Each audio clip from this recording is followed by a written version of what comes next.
What if I told you that a man's obsession with you doesn't start with your beauty, your kindness, or how much you give, but the moment you hurt his ego just enough to make him question his power over you?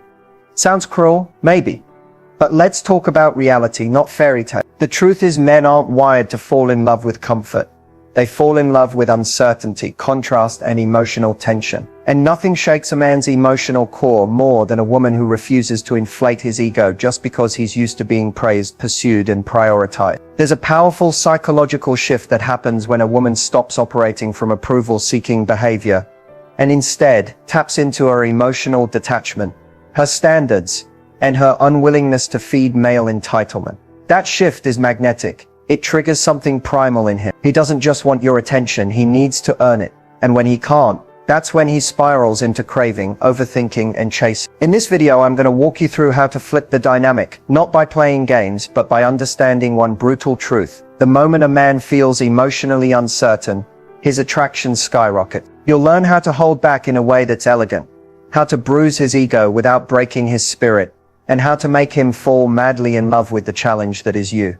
Because love isn't about being available, it's about being unforgettable. And sometimes being unforgettable means being unimpressed. Let's begin. There's a dangerous lie many women are told from a young age. If you're nice enough, patient enough, understanding enough, he'll see your worth and love you right. But let's tell the truth. Being the nice girl in modern dating often doesn't lead to being chosen. It leads to being overlooked, undervalued, or worse, emotionally drained. Nice girls finish emotionally last because they give from a place of hoping to be chosen, rather than expecting to be respected. They constantly try to prove they're different from the rest. They tolerate inconsistent behavior, overlook red flags, make excuses for broken promises, and say yes when their soul is screaming no, all in the name of love. But here's the cold reality. Men don't fall for the woman who makes their life easy. They fall for the woman who makes them feel something real. Tension, desire, challenge, intrigue.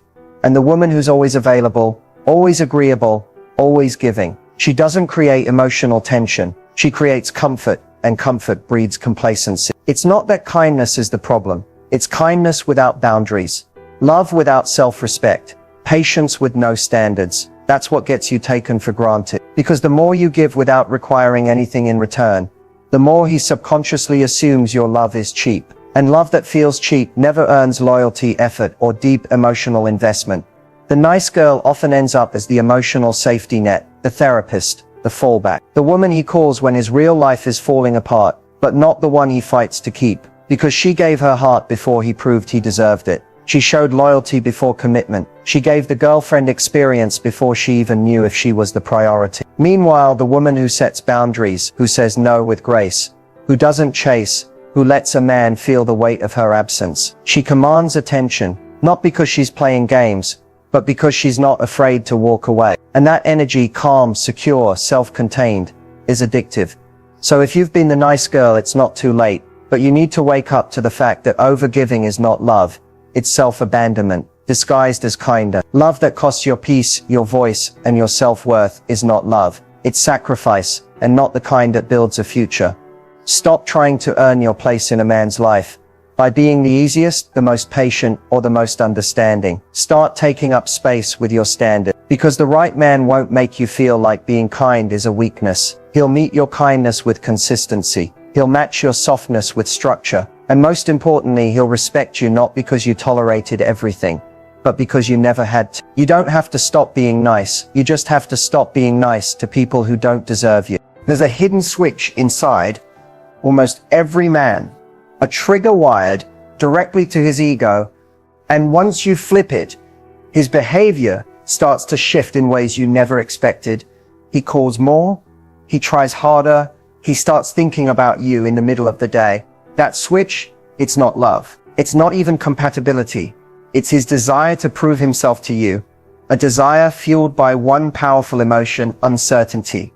You see, most men are used to being admired, complimented, validated for the bare minimum. And when a woman shows interest too quickly, gives access too easily, or communicates that she's already emotionally attached before he's earned it, his ego doesn't have to work. There's no tension, no challenge, no desire to chase. He may like you, but he doesn't crave you, because craving is born from lack, not abundance. The real ego trigger is subtle, and it starts when you interrupt the pattern of easy validation. You don't text back right away.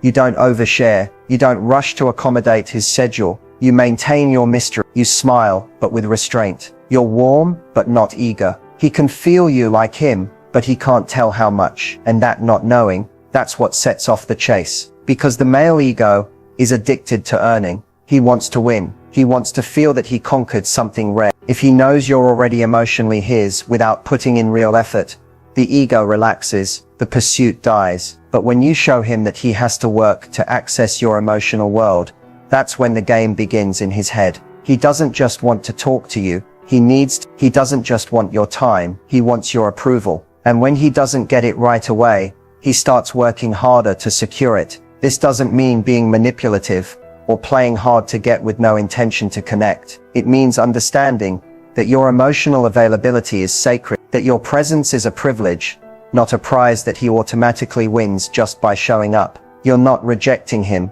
You're just not handing him what he hasn't earned. And here's the beautiful twist.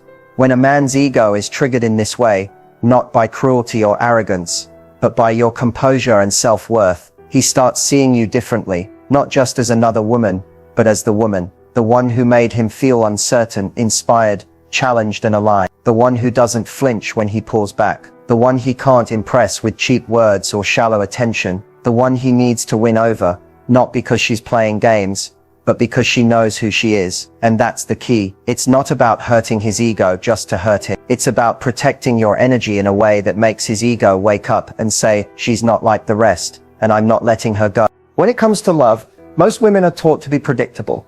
To text back fast, be consistent, be available, be sweet, and make sure he knows how much he means to you. But here's the truth no one tells you. Predictability kills desire. Certainty feels safe, yes, but it rarely feels exciting. And men don't chase what feels certain. They chase what feels just out of reach. Unpredictability doesn't mean being flaky or toxic. It means being multidimensional.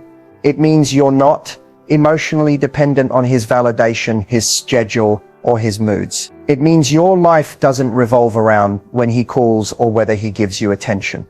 You're emotionally centered, but you're also unreadable in the most magnetic way. Think about it. The moment he knows what you'll say, how you'll respond, that you'll always be there, the game is over. Not because he stops liking you, but because his mind stops being stimulated. Men need emotional tension to stay engaged. It's the uncertainty, the I don't know if she's all in yet, that keeps them leaning forward. And here's where most women make the mistake. They give him everything too soon.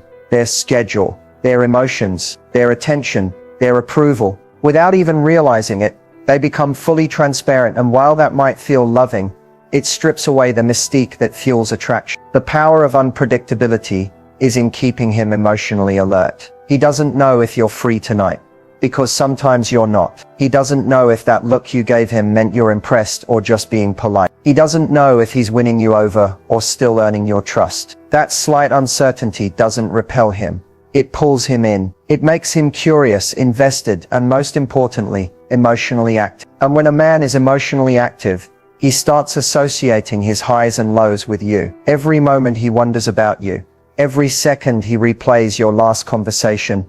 Every time he questions whether he said the right thing, you're becoming part of his emotional wiring. And that's when he starts to fall. Not because you were easy to read, but because you were unexpected in a world full of women trying too hard to be liked. Unpredictability also signals one powerful truth: you have options. You're not clinging to the outcome. You're not desperate to lock anything down. You're open but not needy, warm but not chasing, feminine but not desperate. And that subtle difference is what keeps high-value men coming back. So if you've ever wondered why things fizzled out after giving your all, ask yourself this: did he know too much too fast? Did you become predictable before he had a chance to miss you? In love, mystery is not manipulation, it's protection, it's power. And it's the one thing that makes a man stop in his tracks and ask himself, who is she really? And how do I make her mine before someone else does? There's something unsettling, almost magnetic, about a woman who doesn't react, who doesn't chase, who doesn't crumble when he pulls away. And while society may label her as cold, to a man, she feels powerful. Why? Because in a world where so many women respond emotionally, over-explain, or try to fix what's broken, she becomes the one thing he can't control. And that's what shakes him. Coldness, in the context of dating, doesn't mean cruelty. It's not about being distant just to punish him. It's about the emotional restraint of a woman who doesn't beg for clarity, doesn't plead for love, and doesn't collapse into panic the moment she feels uncertainty.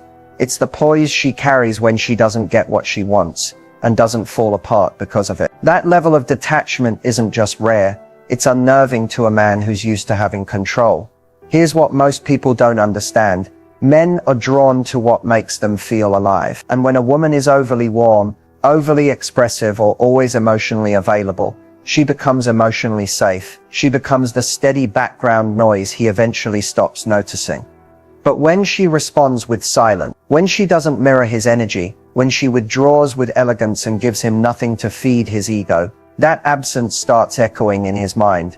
He'll replay her reactions, try to decode her silence, wonder why she didn't react, and most of all, he'll feel that unfamiliar sensation. He's not in control. That's what coldness does. It disrupts his ego. And that disruption, it sparks desire. Because desire isn't born in certainty. It's born in the gap between what he wants and what he's actually getting. Coldness also communicates this. I don't need to be chosen by you.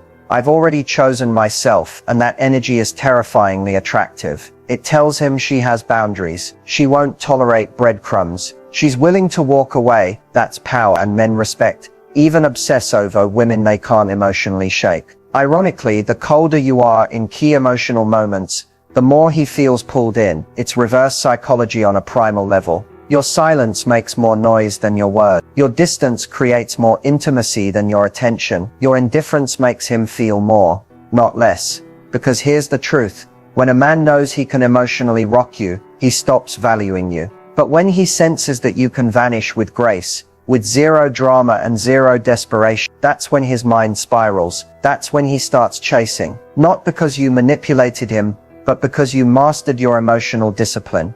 So the next time you're tempted to react, to explain, to soften your stance just to keep the peace, pause, let the silence speak. Let your absence do the heavy lifting. Because in that space, he won't just feel your coldness. He'll feel your power, and he'll realize that if he doesn't show up right, he'll lose something he can't replace. One of the most painful traps women fall into is overinvesting emotionally in a man far too early. It starts subtly, answering every text within seconds, rearranging your schedule to accommodate his, thinking about where the relationship is going after only a few dates, reading into every word he says and hoping he's the one. But here's the hard truth. Emotional overinvestment too soon doesn't make a man love you more. It makes him value you less. When a man senses that you've become emotionally attached before he's even shown consistent effort, the dynamic shifts. He no longer has to earn your affection. He doesn't feel the need to impress you. The mystery fades, the challenge disappears, and worst of all, he starts to feel in control. The emotional scale becomes unbalanced, with you constantly giving, hoping, and overthinking, while he sits back comfortably detached. But the real danger of overinvesting isn't just that it turns him off. It's that it disconnects you from your own power. You start abandoning yourself to gain him. You stop listening to your intuition. You overlook red flags. You excuse bad behavior. You confuse chemistry for compatibility. And before you know it, your emotional world revolves around a man who hasn't even proven he deserves to be at the center of it. So how do you stop overinvesting? It starts with a mental shift. He is not the prize. You are. His attention is not a gift. Your energy is. Stop seeing every interaction as a step toward forever. Instead, treat the early stages for what they are, a trial period. He's not your man until he proves himself through consistent action over time. No more falling in love with potential. No more fantasizing about who he could be. You only respond to who he actually is in real time. The key is emotional discipline. Don't rush to emotionally bond just because you feel chemistry. Let him earn access to your deeper self. Observe more, attach less. Don't overshare, don't overexplain. Don't offer emotional intimacy that hasn't been reciprocated with effort and consistency. Protect your peace until it's safe to open up. Also, build a full life outside of him. Pour into your passions, your friendships, your goals. When your life is full, you don't feel the urge to emotionally attach to someone prematurely, because you know you're already whole without them. That energy, the energy of fullness, confidence, and calm detachment, is what makes a man invest in you, not the other way around. And remember, you don't have to be cold to be powerful. You just have to be selective. Every time you pause before overgiving, before emotionally spiraling, before chasing, you're honoring yourself. You're showing the universe and him that your heart is not cheap, that your love must be earned, not assumed. The less you overinvest in the wrong people, the faster the right one will show up and fight to earn every part of you. You don't have to yell, insult, or play dirty to shake a man's ego. In fact, the most powerful way to bruise his ego is so subtle, so graceful, that it leaves him both intrigued and unsettled. It's not about being mean, it's about being unmoved, and that one trait alone can flip the dynamic entirely. A man's ego isn't always loud or obvious. Sometimes it hides behind confidence, charm, or even vulnerability. But underneath it all, most men carry an unspoken desire to feel desired on their terms. The moment you shift the power by not giving him that, by showing that his presence doesn't impress or overwhelm you, that's when his ego takes a hit. Start with this. Don't be overly impressed. When he brags, name drops, flexes his money, status, or popularity, just smile politely and change the subject. Don't reward his performance. Let your silence or neutral response say, "That's not what gets my attention." Suddenly, he's unsure. And that uncertainty, it eats at him. Another powerful move is to not initiate. When you stop texting first, calling, or chasing conversations, you send a silent message. If you want me, you'll have to come get me. You're no longer fueling his ego with the comfort of your constant interest. And when that comfort disappears, he starts questioning his grip on you. Then there's the art of lightly disagreeing. When he expects you to laugh at his jokes or agree with his opinions just because he said them, surprise him. Challenge an idea, offer a different perspective, say, "I don't really see it that way," and leave it at that. You've just signaled that you're not here to play along, you're here to be real, and that quiet independence is more disarming than any insult could ever be. You can also withhold emotional reaction. When he cancels plans last minute or gives half-hearted effort, don't argue or explain how disappointed you are. Just respond with calm indifference. No worries, followed by silence. That lack of emotional payoff, it bruises the ego more than a fight ever could. He expects drama. Instead, you give him distance. And in that quiet space, his mind starts spinning. Complimenting others in his presence, casually, effortlessly, can also strike a chord, not in a disrespectful way, but in a way that reminds him he's not the only one who can catch your eye. Say something kind about another man's ambition, style, or intellect.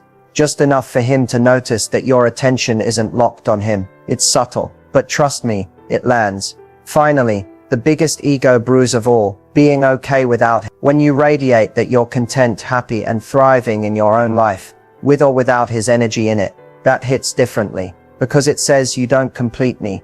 I was whole before you showed up." And that quiet, confident detachment, it's not cold, it's not rude, it's powerful. It's the kind of energy that shakes a man up and makes him realize he's not in control.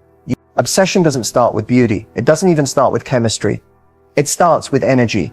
The kind of energy that high-value women naturally radiate. They don't chase, they don't prove, and they never need to be chosen. And that's exactly why men find themselves completely drawn in, even addicted to them. A high-value woman doesn't create obsession by begging for attention or trying to win love. She creates obsession by being deeply rooted in herself. She knows who she is. She knows what she brings to the table, and she refuses to shrink just to keep a man interested. That self-assurance is magnetic. It leaves a man constantly wondering, how do I get closer to her, and how do I keep her? She creates obsession by having boundaries that are non-negotiable. If he crosses a line, emotionally, physically, or spiritually, she doesn't explain it 10 times or wait for him to realize. She simply steps back. That quiet discipline sends a loud message. You don't get to access me when you haven't earned me. And a man will feel that loss hard, not because she screamed or chased, but because she disappeared with dignity. High-value women also create obsession by maintaining mystery. They don't reveal everything up front. They share just enough to be open, but never so much that there's nothing left to discover. They understand that men are wired to pursue, to unravel, to figure her out. And when she remains unpredictable, emotionally elegant, but never entirely readable, he stays engaged. Because mystery invites pursuit, and pursuit breeds emotional investment. She's not the loudest in the room, but her presence is undeniable. She doesn't need to prove her worth. Her energy does that for her. The way she walks, the way she holds eye contact, the way she doesn't rush to fill silence, all of it tells him, I don't need you, I choose you. And that choice is rare. That rarity creates scarcity, and scarcity creates value. Obsession also builds when she doesn't react to pressure. If he pulls back to test her, she doesn't flinch. If he plays games, she doesn't participate. If he disappears, she doesn't check. That emotional steadiness is unnerving to a man who's used to women crumbling at the first sign of distance. It makes her unforgettable. Because she's not just another girl, she's an experience. And most of all, a high-value woman creates obsession by being fulfilled in her own life. She has goals, friends, passions, and joy that exist with or without him. That independence isn't threatening, it's intoxicating. It shows him that being with her is a privilege, not a rescue mission. He starts to fear losing her, not because she's manipulative, but because she's irreplaceable. That's what obsession really is. A man realizing that no matter who else he meets, no one will feel like her. If you truly want a man to crave you for life, it starts with one simple but powerful truth. He must feel that being with you elevates his life, not completes it, not fixes it, but challenges and expands it. Craving is born not out of comfort, but out of impact. And when a woman knows her worth, carries herself with emotional elegance, and refuses to settle for less than what she deserves, she becomes unforgettable.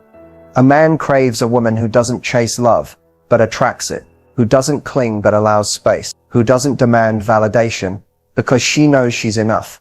That energy, that calm, grounded confidence, creates something rare in today's world. Emotional pull. He starts to crave her presence, not because she's always there, but because her absence lingers, her silence makes noise, her boundaries create desire, and most of all, her standards create growth.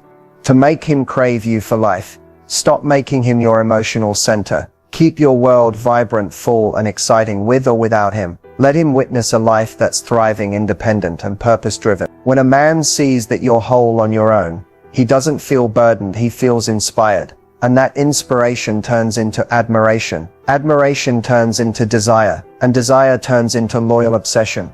Don't overgive, don't over-explain, don't try to win him.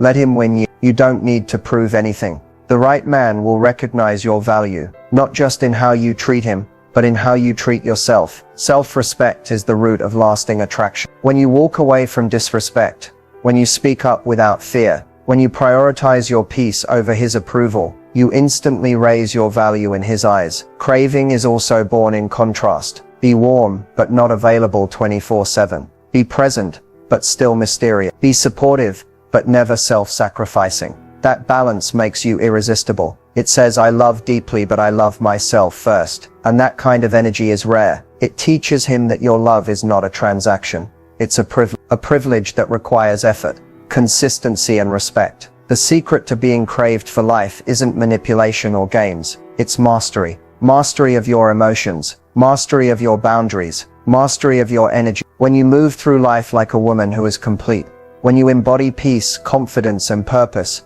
you become the kind of woman he doesn't just want, he fears losing. Because deep down, every man knows, beauty fades, chemistry fades, but energy is eternal. And if your energy makes him feel more alive, more inspired, more challenged, and more seen than anyone else ever has, he'll never stop craving you. Not for a night, not for a season, but for life. And that's the power of being a woman who loves herself first. He may not understand it at first, but once he feels it, he'll never be able to forget you.